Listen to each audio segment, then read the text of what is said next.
राजस्थान में उपचुनाव की बयार चल रही हैं, तो इस बयार के साथ में छींटाकशी का दौर भी चल रहा है।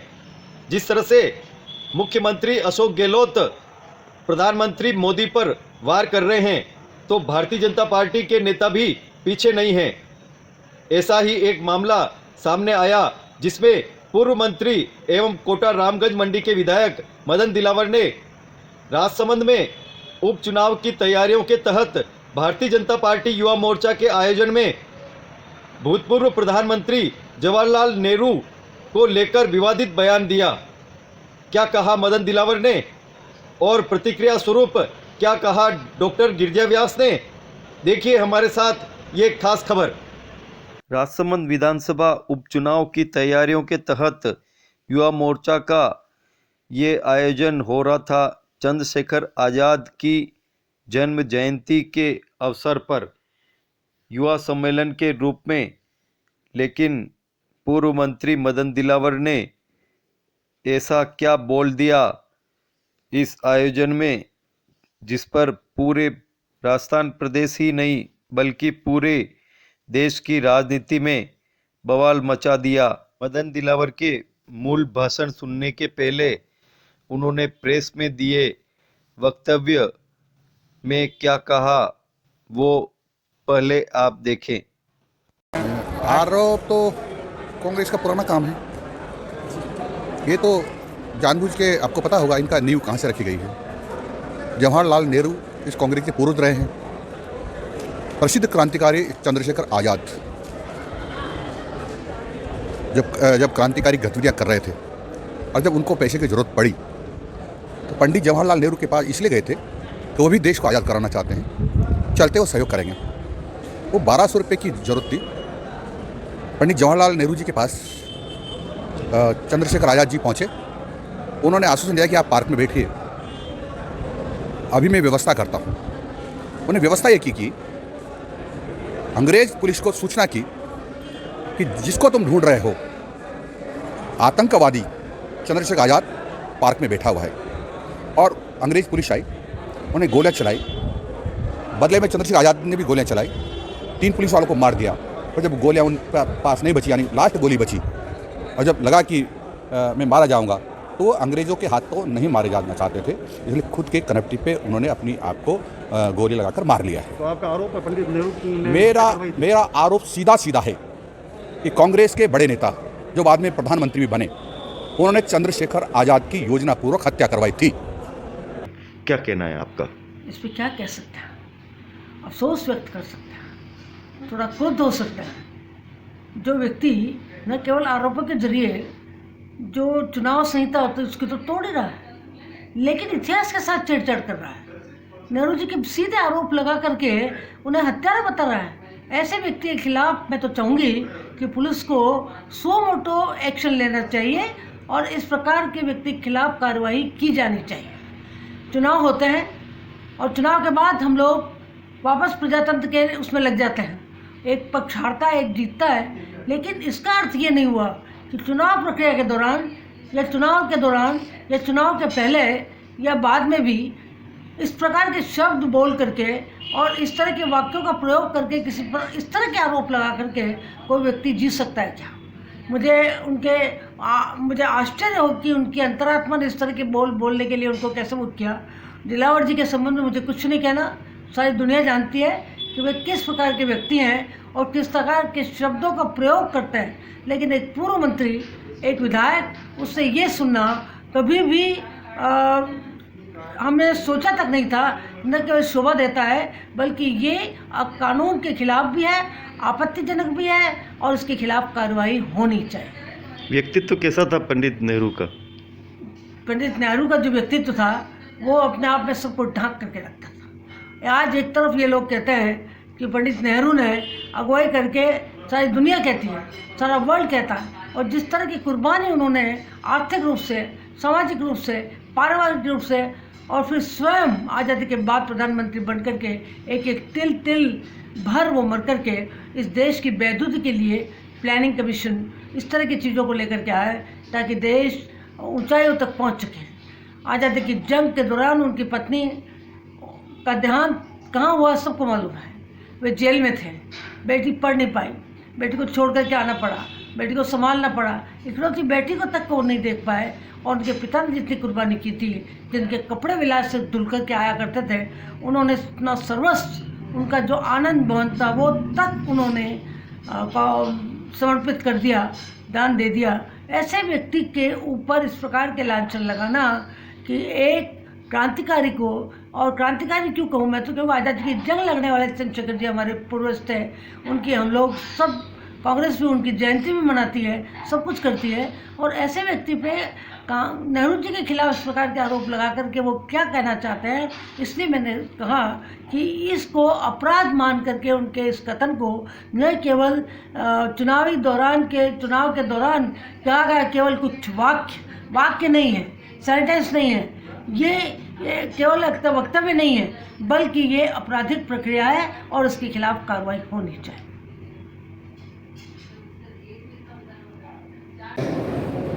बहन शिवांगी आनंद जी, यशस्वी जिला प्रमुख बहन रत्नी देवी जी और भारतीय जनता पार्टी के इस जिले के जिला संगठन प्रभारी श्रीमान दामोदर जी अग्रवाल साहब, बहन पीड़िता जी पालीवाल, श्रीमान वीरेंद्र सिंह जी, युवा मोर्चे के जिला अध्यक्ष मोदी जी पालीवाल साहब, उपस्थित सभी माननीय मंत्री श्रीमान, इस कार्यक्रम के सहयोजक श्रीमान विदेश साहब, श्रीमान महेंद्र जी कोठानी, श्रीमान अशोक जी राणा साहब, श्रीमान के वी बना साहब, श्रीमान माधव जी खड़ी साहब, श्रीमान गोपाल जी पूजा साहब और मंच पर विराजित श्रीमान उपस्थित भाई और नेता, मैं बधाई देना चाहता हूँ युवा मोर्चा के कार्यकर्ता कि आपने प्रसिद्ध क्रांतिकारी, देश को स्वतंत्र कराने में उनकी अहम भूमिका रही। ऐसे चंद्रशेखर जी आजाद के बलिदान दिवस पर इस संगोष्ठी का आयोजन किया। मित्रों, चंद्रशेखर आजाद के बारे में हमारा देश का बच्चा बच्चा जानता है।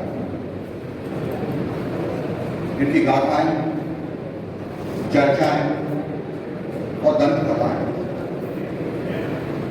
हमारे देशवासियों के सबके मुंह पर है।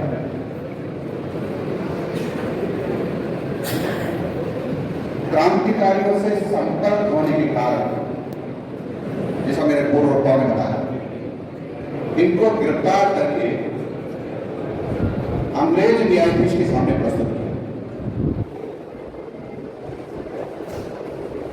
उन्होंने पूछा, आपका नाम क्या है?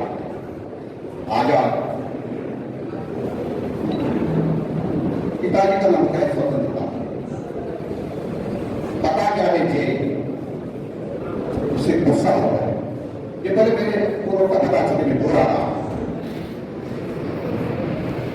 सजा दी गई,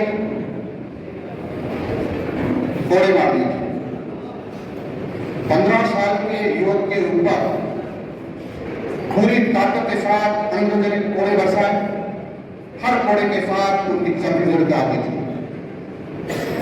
वो क्या बोलते थे हर कोड़े के साथ? भारत माता की जय। हर कोड़े के साथ भारत माता की जय का संनाद होता। ऐसे हमारे प्रसिद्ध क्रांतिकारी चंद्रशेखर आजाद किसी कारणवश क्रांतिकारियों से संपर्क के कारण से या अन्य कारण से उनको विदेश जाना था। क्रांतिकारी अध्यक्ष चंद्रशेखर को विदेश जाना था, तो 1200 रुपए का खर्चा था। पैसा था नहीं, क्या करें? उनका हम देश की स्वतंत्रता के लिए लड़ रहे हैं। तत्कालीन कांग्रेस के नेता जवाहरलाल नेहरू भी बड़े नेता हुआ करते थे। अगर जरूरत से बात करते थे, दिल में भी देश भक्ति के भाव रखते हो। चंद्रशेखर आजाद ने अपनी बात को कहा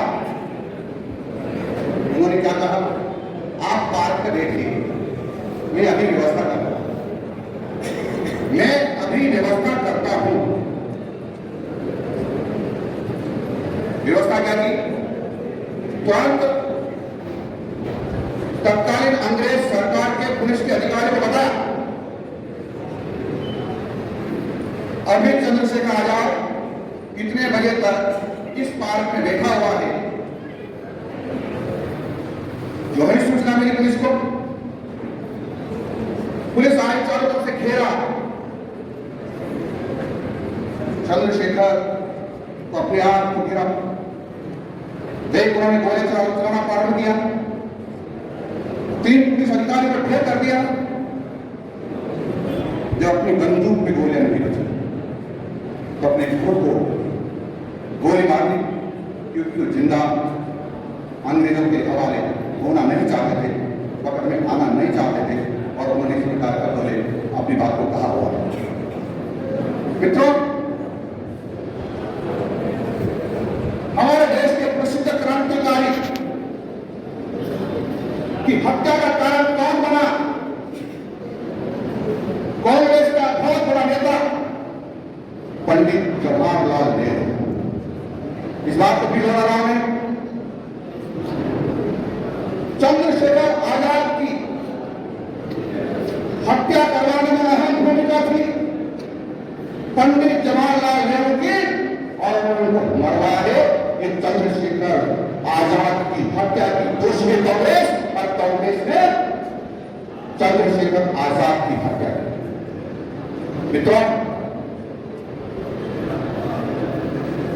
वो हमारे पूर्वज थे, हमारे देश के क्रांतिकारी थे, उनका खून हमारी सिराओं में दौड़ता है, और हमारे पूर्वजों की हत्या करने वालों को और किसी भी कीमत पर छोड़ेंगे नहीं, ये संकल्प हमें लेना होगा, ये संकल्प को लेना होगा। यदि साहब चंद्रशेखर आजाद हम होते, देश के एक गद्दार को अपनी गोली का विषय बना दो। देश 1947 से पहले आजाद हो जाता, लेकिन उन्हें वर्षों तक उनके जाने के बाद गुलाम बनाए रखने के हाथ था, वो हाथ था कांग्रेस के विरोध। इस कांग्रेस के बारे में सब पता है, मुझे कहने की जरूरत नहीं है। तो देश आजाद हुआ, आजाद हो रहा, महात्मा गांधी से किसने पूछा, देश आजाद होने के बाद सबसे पहले क्या करोगे? राष्ट्रपिता महात्मा गांधी का जवाब था, देश आजाद होने के बाद सबसे पहले कदम चलेगी कि गौ माता की हत्या बंद हो और शराब इस देश में बंद हो गई। क्या दोनों अनुरोध चालू है, गौ माता की हत्या पहले से ज्यादा हो रही है। ये आपके बाप की, मेरे बाप की बात को नहीं मानते, ये कांग्रेस के लोग इनके बाप की बात को भी नहीं मानते हैं। ऐसे गद्दारों को इस देश से भगाना पड़ेगा जो अपने बाप की बात को भी नहीं मानते, बात करेगा। मित्रों, ये वह कांग्रेस है,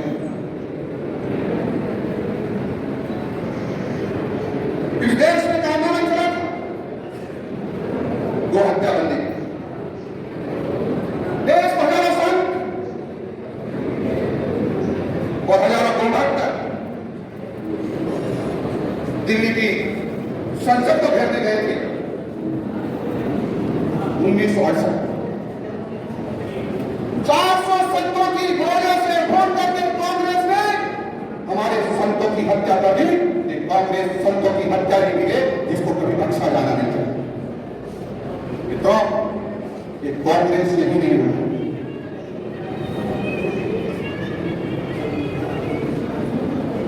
जब भारत की प्रधानमंत्री श्री इंदिरा गांधी की हत्या हुई, दुर्भाग्यपूर्ण था, नहीं होना चाहिए था, उनकी हत्या गलत थी, परंतु उसमें पूरे देशवासियों का या पूरे सिख समाज का कोई अपराध था ऐसा नहीं है। किसी सिर्फ ने गलती की और उसकी सजा 3000 सिखों की हत्या करके कांग्रेस ने देशवासियों को दी।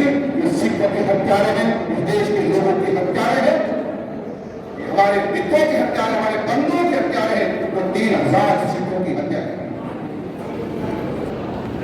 आतंकवादी हमारी सेना को पत्थर मार मार के सैनिकों को मार देते थे, और जब हमारी सेना उनसे बदला लेती थी तो कांग्रेस के लोग आकर के बीच में खड़े जाते थे। भटके हुए युवक में इनको माफ करना चाहिए, यानी आतंकवादी सेना के लोगों की हत्या करने वालों को बचाने के लिए कांग्रेस के लोग खड़े हो जाते थे। इतना जानते हो, शहर में गांव एक बार हमारे यहां कुत्ता पागल हो जाता है, भटक जाता है। जब कुत्ता पागल हो जाता है, भटक जाता है, तो इलाज क्या होता है? मैंने देखा मेरे गांव में भटके हुए कुत्ते को गोली मार दी जाती है, लेकिन भटके हुए कुत्तों को जब सेना गोली मारती है तो कांग्रेस के बीच में आकर के खड़े हो जाते हैं भटके हुए युवक। जब बात क्लास में आतंकवादी मारे जाते हैं तो सोनिया गांधी रात भर रोती है, नींद नहीं आती है। ये मैं नहीं कह रहा कि राहुल गांधी ने भाषण में कहा है रात भर मेरी मम्मी सोई नहीं, क्योंकि बाटला हाउस में आतंकवादी मारे गए, हमारे संबंधी मारे गए, हमारे मिलने वाले मारे गए, हमारे समर्थक मारे गए, इसलिए मम्मी को रात भर नींद नहीं आई। आतंकवादियों को बचाने के लिए सजा हो जाती है तो रात को 12 बजे सुप्रीम कोर्ट का दरवाजा कौन खटखटाता है? ये कांग्रेस के लोग